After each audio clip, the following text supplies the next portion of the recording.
오늘은 기도의 벽에 부딪혔을 때라는 제목으로 하나님 말씀 증거하도록 하겠습니다. 신앙생활을 할 때 항상 이렇게 충만해 있는 게 아닙니다. 이렇게 기도하는데 기도의 벽에 부딪혔을 때가 있습니다. 감정이 메마르고 말문이 막히고 또 혼란스러운 생각이 계속 엄습해 올 때가 있다는 것입니다. 고난이 힘들죠. 근데 고난 자체의 무게도 힘든데 더 힘든 게 뭔지 아십니까? 고난이 오면 하나님을 느껴야 될 거 아니에요. 근데 고난과 동시에 하나님의 임재를 느낄 수 없는 상태가 될 때가 있다는 것입니다. 그러니까 힘들면 은혜 받으면 되지 않습니까? 그런데 고난이 있는데 하나님의 임재, 하나님의 은혜를 느끼지 못할 때가 있다는 것입니다. 오늘 이 상황입니다. 1절 2절 보십시오. 내 하나님이여 내 하나님이 어찌 나를 버리셨나이까? 어찌 나를 멀리하여 돕지 아니하시며 내 신음소리를 듣지 아니하시나이까? 내 하나님의 내가 낮에도 부르짖고 밤에도 잠잠하지 아니하오나 응답하지 아니하시나이다. 하나님의 부재, 영적 어두움을 느꼈다는 것입니다. 인생 어려움 한번 당해보셨습니까? 되게 힘들어요. 힘든데 주변 사람들이 이렇게 조언합니다. 그럴 때 기도해야지. 고난이 많이 있지 않습니까? 그때 기도해야지. 심지어 목사인 저도 마찬가지입니다. 이렇게 영적인 완전히 디프레션에 빠져 있을 때 그냥 옆에 와서 말하기 좋아하는 사람들께 쉽게 얘기합니다. 이럴 때 진짜 주님 의지해야지. 좀 그 입 좀 다물었으면 좋겠는데, 그죠? 계속 와가지고 뭐 하나님이 연단시켜 준다느니, 뭐 이럴 때 더 깊어진다느니 다 설교했던 거거든요. 다 알아요. 근데 계속해서 이제 그런 얘기를 합니다. 근데 문제는 뭐냐면 기도해야 된다는 거를 모르나요? 알죠. 근데 아무 말도 안 나올 때가 있더라고요. 한 마디도 안 나와서. 제가 너무 힘들 때 그 부교육자들 뭐 불러다가 같이 예배 드린 적이 있습니다. 왜냐하면 한 마디도 말이 안 나와요. 그래서 들어야 될 때, 스스로 도저히 일어날 수 없을 때, 그럴 때가 있다는 것입니다. 이상하지 않습니까? 우리가 가장 이렇게 어려운 가운데 놓였을 때 하나님이 오셔서 우리 그래야 될 거 아니야. 이렇게 다독거려주고 은혜 주시고 그래서 일어난다. 이게 도식인 것 같은데 이게 동시에 옵니다. 고난과 하나님의 부재의식 같이 온다는 거예요. 그때 영적 혼동기, 영적 어둠기 그럴 때가 있다는 것입니다. 오늘도 아마 그런 성도들이 있을 거라고 저는 생각을 합니다. 이때 어떻게 극복할 것인가, 이걸 어떻게 통과할 것인가. 오늘 시편 22편, 메시아 시편이기도 하죠. 예수님 십자가 달리셨을 때 엘리 라마 사박다니, 또 뭐 예수님의 옷을 뭐 제비부와 나눈다, 뭐 이런 얘기들이 쭉 여기 메시아 예언들이 쭉 나와 있습니다. 그러니까 가장 어려울 때의 고백이기도 하다는 것입니다. 이 말씀을 통해서 어떻게 이런 영적 침체기를 극복할 것인가를 한번 보도록 하겠습니다. 첫 번째는 자기의 감정을 벗어나 객관적 말씀을 붙들라는 것입니다. 이 감정이라는 거, 자아라는 거 도움이 되기도 하지만 어떤 때 장애가 될 때가 많습니다. 내 감정이 다가 아니라는 거예요. 객관적인 말씀 붙들어야 승리할 수 있다는 것입니다. 힘들면 힘들수록 나에게 집중하는 것을 벗어나야 된다는 것입니다. 내 느낌 너무 의지하지 마십시오. 내 감정 너무 귀하게 여기지 말라는 거예요. 객관적인 거 무엇입니까? 세상 만물 또는 뭐 말씀, 예수님 뭐 이런 거죠. 나 말고 이렇게 객관적인 것들을 붙들어야 된다는 것입니다. 객관적인 이야기 붙들어야 된다는 거예요. 지금 다윗이 했던 일이 무엇입니까? 4절 5절 보십시오. 우리 조상들이 주께 의뢰하고 의뢰하였으므로 그들을 건지셨나이다. 그들이 주께 부르짖어 구원을 얻고 주께 의뢰하여 수치를 당하지 아니하셨나이다. 지금 다윗이 개인적인 고난 가운데 있을 때 자기 묵상하지 않았다는 거예요. 왜 내 인생을 왜 이럴까? 왜 하나님은 나에게 이렇게 뜨거운 은혜를 안 주시라? 이거 묵상 안 하고 객관적인 것 중에 하나가 뭐였냐면 과거의 역사예요. 역사 가운데 우리 민족을 붙들으셨던 하나님의 은혜. 우리 백성들이 하나님을 의뢰하고 의뢰하였더니 건지셨도다. 부르짖었더니 구원을 주셨더라. 하나님의 그 은혜를 붙들었더니 수치를 당치 아니하게 하셨더라. 뭐 출애굽의 역사 뭐 이런 걸 봤겠죠. 그걸 바라보면서 다시 일어서게 되더라는 것입니다. 그래서 여러분들 고난당하고 특별히 기도의 벽에 부딪혔을 때 자기 연민에 빠지지 말고요. 객관적인 사실들, 또 이미 경험했던 과거의 승리들 이런 것들을 계속해서 묵상하는 것들이 필요하다는 것입니다. 지금 다윗은 조상들의 승리를 바라보게 되었다는 것입니다. 그런데 어려움 당하면 자꾸만 자기 안에서 무슨 증거를 찾으려고 그래요. 뭐 이렇게 누구 들었던 뭐 얘기들, 자기 속에서 생기는 어떤 희망들. 그런데 자기 안에서 희망을 찾고 자기 안에서 소망을 찾으려고 그러면 너무 미약한 겁니다. 힘이 없어요. 그 뭐 반짝반짝하는 뭐 불꽃 같기도 한데 금방 꺼져버립니다. 오히려 용광로 같이 불타오르는 그런 성경의 말씀이라든지 아니면 과거에 우리 조상들에게 주셨던 은혜라든지 그런 것들을 장엄하게 읽을 줄 알아야 된다는 것입니다. 그래서 제가 영적 침체기에 놓였을 때 제가 했던 일이 뭐냐 하면 하나님 앞에서 이런 결심했어요. 창세기부터 요한계시록까지는 승리의 이야기들을 반복해서 읽겠습니다. 성경을 이렇게 스킵백하면서 승리했던 얘기들 있죠. 믿음으로 승리했던 내용들, 그런 것들을 읽고 또 읽고, 또 책을 읽어도요, 뭐 이렇게 사람을 그게 침체에 놓이게 만드는 그런 책들이 아니라, 그죠? 언제나 믿음으로 승리했던 것들 있죠. 뭐 조지 밀러의 책들이라든지 허슨 테일러의 책들이라든지 아니면 영적 용장들의 싸움들이 있죠. 뭐 이런 것들, 승리의 이야기들 제가 100편 정도를 골라서 읽었습니다. 100편. 그랬더니 막 의욕이 불타오르더라고요. 하나님 앞에서 자기 안에서 찾지 말고 객관적인 증거를 찾아야 된다는 것입니다. 그 디트리히트 보네퍼라는 사람이 이런 얘기했습니다. 고난이 올 때에 우리가 영적 허영심에 사로잡힌다는 거예요. 그게 바로 뭐냐면 내게만 예외적인 영적 체험을 주실 거야, 이런 생각을 한다는 거예요. 그 영적 허영심이라는 겁니다. 우리는 내가 고난을 당하면 우리 그 동화에 너무 익숙해져 있어요. 하나님이 오셔가지고 위로해 주시고 갑자기 가슴이 뜨거워지고 뭐 이래서 일어서는 것들을 예측하죠. 다 그런 거 아닙니다. 심지어 아브라함조차도 오랜 기간 동안 하나님 만나주지 않을 때가 많았어요. 10년 넘게 만나주지 않을 때가 많았다고요. 그때가 영적 어둠이거든요. 그때에 믿음 붙들고 일어서야 되는데 그때 필요한 게 무엇입니까? 객관적인 말씀이에요. 그거 붙들고 일어서야 된다는 것입니다. 우리 감정적으로 뜨거운 사람들 그게 오래 갈 것 같이 보이죠? 오래 못 가요. 감정적인 어두움을 극복할 줄 알아야 된다는 것입니다. 그러니까 이게 감정이 뜨거움 없이도 그 일을 계속할 수 있는 능력, 그게 바로 뭐예요? 객관적인 말씀 붙들어야 된다는 것입니다. 감정에 의지하는 사람들은 항상 원망 굉장히 많이 합니다. 원망하는 이유 중에 하나가 뭐냐면 왜 내게만 이런 고난이, 왜 내게만 이런 고난이 있습니까? 꼭 그래요. 남들과 비교하거든요. 쟤는 없는데 왜 나만 있습니까? 근데 그걸 뒤집어서 한번 생각해 보세요. 왜 나는 고난당하면 안 됩니까? 뭘 근거를 한 거예요? 내가 뭐 대단한 존재예요? 왜 나는 고난당하면 안 돼요? 뒤집어 얘기하면 옛날에 하나님께 내게만 주신 은혜가 있잖아요. 그때는 그런 항의 안 했잖아요. 왜 내게만 은혜 주십니까? 그랬어요? 왜 내게만 축복을 주셨습니까? 그런 거는 항의 안 하다가 고난이 오면 왜 내게만 고난이, 그건 올바른 접근이 아니라는 것입니다. 하나님께서 다양하게 다루시는 거예요. 축복이 필요할 때 축복을 주시는 거고 고난이 필요할 때 고난을 주시는 거고, 그때마다 자기 감정에 근거를 하는 것이 아니라 객관적인 말씀 붙들고 나갈 수 있는, 다윗과 같이 조상에게 주셨던 승리를 붙들고 나갈 수 있는 여러분들 그런 지혜를 얻는 우리 하나님의 백성 되기를 바랍니다.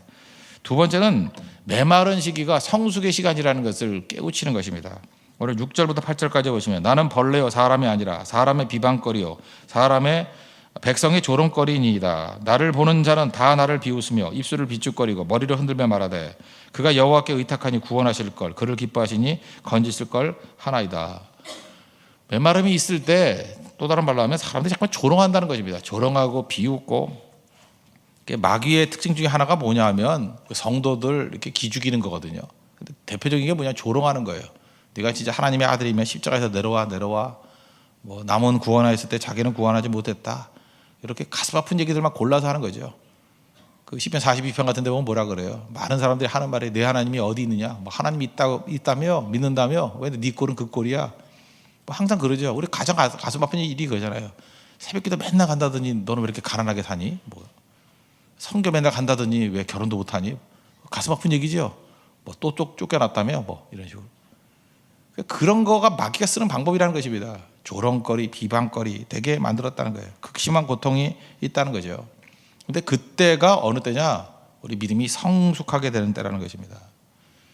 사실은 그 요한복음 15장에 보면 그 포도나무 가지 얘기 나오죠. 2절에 보니까 열매를 많이 맺기 위해서 해야 되는 일이 뭐냐 하면 아버지께서 그것을 제거해 버리시고 나무 가지를 잘라버리는 것들이 나오죠.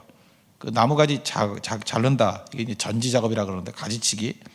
사실은 그 당하는 입장에서는 잔인해 보이고 이게 자기 가지가 날아가 떨어지는 거 아니에요. 파괴적인 것 같이 보이지 않습니까? 근데 왜 그렇게 한대요? 열매 맺는 가지는 더 열매를 맺게 하려 하여 그것을 깨끗하게 하시느니라. 그 잘라내는 과정이 오히려 풍성한 열매를 맺게 만드는 과정이라는 것입니다. 그래서 이게 과수원하는 사람들 보면요, 어떤 데는 한동안 일부러 물을 안 줄 때가 있답니다. 물을 안 줘야 최상의 포도가 나온대요. 우리 경험적으로 다 알죠. 여름철에 좀 가뭄이 있고요. 그다음에 햇볕이 강력하게 내리쬐면은 포도가 맛있습니다. 당도가 높아지고. 그래서 캘리포니아 포도가 당도가 높다 그러잖아요. 나파밸리 뭐 이런데.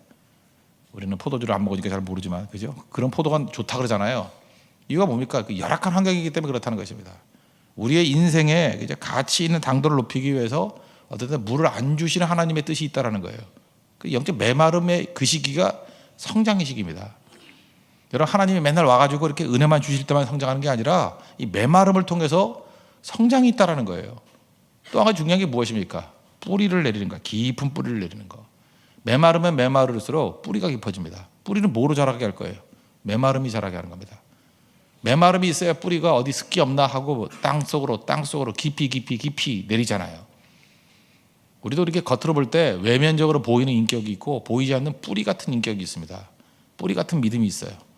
그 겉으로 보이는 거는 그저 이렇게 축복으로 자라지만 뿌리는 고난으로 자라는 겁니다. 잊지 말라고요. 뿌리가 깊은 신앙 되기를 원합니다. 그럼 고난으로 자라는 거예요. 메마름으로 자라는 거라고요.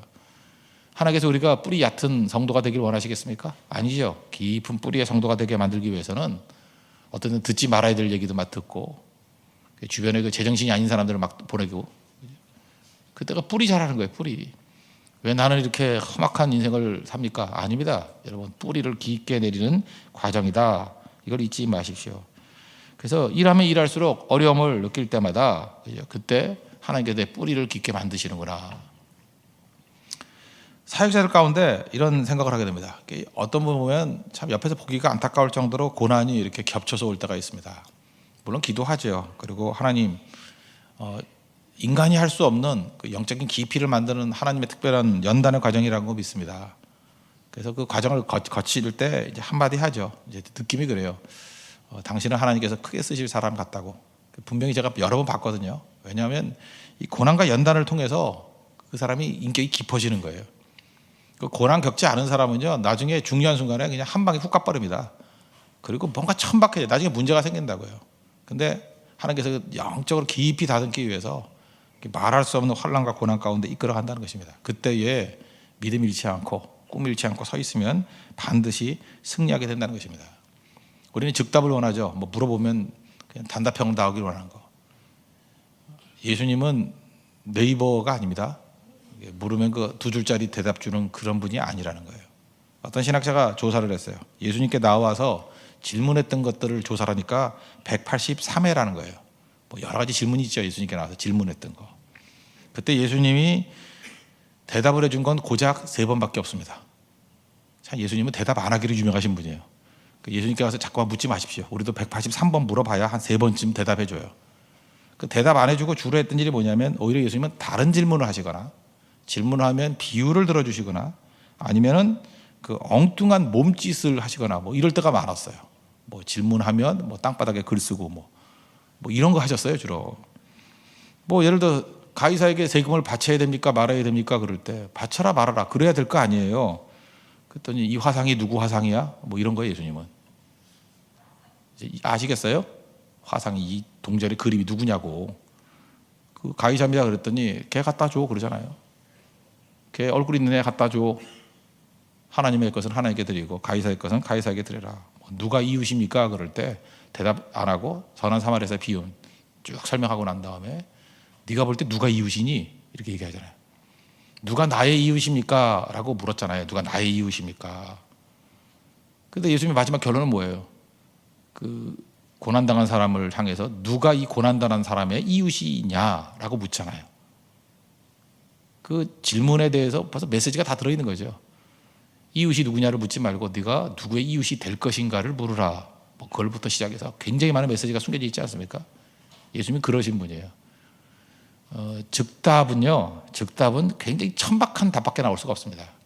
예수님은 이런 모든 과정을 통해서 우리를 하여금 풍성해지기를 원한다는 것입니다. 여러분들 그런 풍성함의 은혜를 누릴 수 있는 우리 하나님의 거룩한 종 되기를 바랍니다. 그래서 우리가 하나님 앞에 이 메마른 시기 이거는 원하진 않은 거지만 모든 과정을 통해서 하나님께서 우리의 성숙을 원하시는 시기다. 그걸 꼭 붙들 수 있는 믿음의 종 되기를 바랍니다. 그리고 세 번째, 기도의 벽에 부딪혔을 때 해야 될 일이 뭐냐면 다른 사람의 믿음에 이게 기대해야 된다는 것입니다. 믿음 생활은 혼자 하는 게 아니에요. 같이 믿는 거죠. 시편은요 개인 묵상용이 아닙니다. 시편은 거의 다가 공동체 예배용이었어요. 그러니까 이 기도가 혼자 기도하는 게 아니고 회중이 다 같이 기도하는 겁니다. 우리도 요즘에 그 말씀 끝나고 난 다음에 공동체 기도 이렇게 같이 하죠. 기도 혼자 하는 게 아니었어요. 다 같이 읽는 거예요. 다 같이. 그죠? 전체가 회중이 같이 기도하는 거. 마태복음 18장 20절 보니까 두세 사람이 내 이름으로 모인 곳에는 나도 그들 중에 있느니라. 이 공동체성의 중요성이죠. 기도도 혼자 하는 게 아니라 두세 사람이 모여서 기도회를 할 때 강력한 것이다. 오늘 22절부터 24절까지 보겠습니다. 내가 주의 이름을 형제에게 선포하고 회중 가운데서 주를 찬송하리이다. 여호와를 두려워하는 너희여 그를 찬송할지어다. 야곱의 모든 자손이여 그에게 영광을 돌릴지어다. 너희 이스라엘 모든 자손이여 그를 경외할지어다. 그는 공고한 자의 공고를 멸시하거나 싫어하지 아니하시며 그의 얼굴을 그에게서 숨기지 아니하시고 그가 울부짖을 때 들으셨도다. 공동체성이죠. 기도의 벽에 부딪혔을 때 기도의 공동체 속에 나아가면 다시 일어설 수 있다는 것입니다. 예수님 그 십자가에 달리시고 이제 부활을 하셨는데 그래도 두렵잖아요. 그래서 백성들이 모여 있었습니다. 모여 있었고 두려워 떨고 있을 때 그때 예수님이 나타나셔가지고 위로부터 능력이 입힐 때까지 이 성에 머물라 그러잖아요. 그리고 또 모이잖아요. 또 계속. 이게 무슨 얘기입니까? 두려움을 이기는 길은, 침체를 이기는 길은 모여 있는 거예요. 여러분 위기 상황에 놓이면 절대로 흩어지지 마십시오. 성도끼리 모여야 돼요. 모여서 같이 기도해야 됩니다. 그때 성령의 임재가 임한다는 거예요. 같이 모였으니까 한 판에 끝냈지. 120명이 여기저기서 그랬으면 얼마나 혼란스럽겠어요. 그죠? 120명이 모여있을 때 한 번에 다 임하니까 뭐 대화가 필요 없잖아요. 이거 성령의 역사야. 거기서 교회가 탄생이 되잖아요. 그래서 여러분 모일 때부터 능력이 임하게 된다는 것입니다. 이번 고성선교도 뭐가 잘 될 것 같아요. 그죠? 가장 일찍부터 모여서 뭐 뛰대요. GS25. 뭐 금년에 어디 가요? 고성이요. 뭐 GS2요. 몰라요? 무슨 소리지? 예, GS25. 고성이요. 어떤 선교가 제일 좋은 선교예요? 고성이요. GS25. 예, 그렇게 나가는데 계속해서 이렇게 준비하고 있지 않습니까? 그때부터 이제 능력과 은혜가 나타나기 시작한다는 것입니다. 다른 성도와 함께 기도하는 법을 배우십시오. 벌떼도 모이면 천둥 소리를 낸다 그러죠. 물방울도 모이면 바위를 뚫어버린다. 그리고 공동체가 왜 중요하냐면 내 믿음이 연약하고 내 능력이 약해졌을 때 우리 공동체에 있는 다른 형제 자매들의 믿음이 나를 살릴 수 있다는 것입니다. 마가복음 2장 나오잖아요. 중풍병 환자가 있는데 4명의 친구들이 예수님께 데려 나오잖아요. 사람이 너무 많아서 갈 수 없으니까 지붕을 뚫고 그때 예수님이 그것을 보시고 뭐라 그래요? 2장 5절 보니까 예수께서 그들의 믿음을 보시고 그죠? 내 죄사함을 받아느니라 하면서 병을 고쳐주시죠. 그 믿음이 누구 믿음이에요? 친구들의 믿음. 잊지 마십시오. 그 믿음이 우리를 건져낼 수 있다는 것입니다. 침체에 빠졌을 때 좋은 믿음의 공동체를 찾아가십시오. 공동체가 얼마나 중요한지 보십시오. 여러분 지금 교제권을 정리해야 돼요. 뭐 페이스북에 이상한 사람 있으면 빨리 다 정리해버려요. 그리고 정말로 믿음에 좋은 영향을 미칠 사람들로 재편해야 됩니다. 뭐 그것뿐만 아니라 모든 인간관계도 그렇죠. 그거 굉장히 중요한 겁니다. 10명의 정탐꾼 맨날 부정적인 얘기 그 앉아서 듣다가 같이 죽었어요. 다 망했다고. 이쯤 하려고요? 뭐 저는 별거 아니에요. 그런데 하루에 한마디씩 던져주는 얘기가 여러분을 죽이는 거예요. 반면에 여호수아 갈렙의 얘기를 듣는 사람, 아까도 얘기했죠. 침체에 놓였을 때 어떤 걸 읽으라고요? 승리의 이야기 100가지. 그죠? 승리의 이야기 100개의 얘기를 계속해서 반복해서 읽으니까 일어나게 되더라는 거예요. 그때 불순종의 얘기, 뭐 넘어진 얘기, 깨진 얘기 그런 거는 희희닥거리고 있으면은 같이 무너진다는 것입니다. 이게 믿음의 원리라는 거예요. 믿음의 공동체의 귀중성을 잊지 않고 하나님 앞에 서 있는 믿음의 종 되기를 바랍니다. 말씀을 정리하겠습니다. 중요한 게 뭐예요? 침체에 빠질 수 있죠. 기도의 벽에 부딪힐 수 있습니다. 첫째는 자기 감정을 벗어나서 객관적인 말씀 붙드십시오. 그리고 두 번째 그 메마름의 시기가 성숙의 시기라는 것을 알고 선용하십시오. 그리고 믿음의 공동체에 들어가십시오. 우리 주변의 믿음을 통해서 내 자신의 모든 것들이 일어설 수 있고 치유받을 수 있고 다시금 회복의 은혜를 누릴 수 있을 것입니다. 그런 승리를 맛보는 믿음의 종 되기를 축원합니다. 자리에 서리하겠습니다. 공동체 기도 다 같이 드리도록 하겠습니다. 고난의 무게도 힘든데 하나님의 임재를 느낄 수 없습니다. 감정이 메마르고 말문이 막히고 생각이 혼란스럽습니다. 힘들 땐 기도해야 한다고 하는데 아무 말도 나오지 않습니다.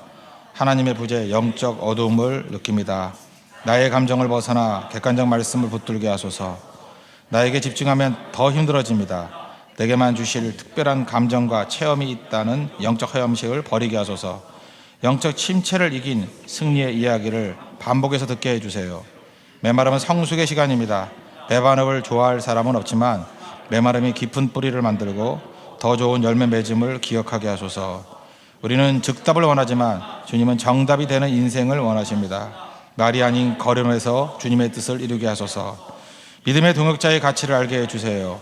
모세의 기도가 민족을 살렸고 소돔의 운명이 아브라함의 기도에 있었음을 기억합니다. 친구들의 믿음으로 중병 환자가 일어섰음을 기억합니다. 공동체를 통한 일어섬을 경험케 해주세요. 벌떼도 모이면 천둥 소리를 내고 물방울도 모이면 바위를 뚫습니다. 두세 사람이 예수님의 이름으로 모인 곳의 능력을 보게 하소서. 예수님의 이름으로 기도합니다. 아멘. 찬양하겠습니다. 찬송가 435장 1절 찬양하고 다 같이 기도하도록 하겠습니다. 나의 영원하신 기여.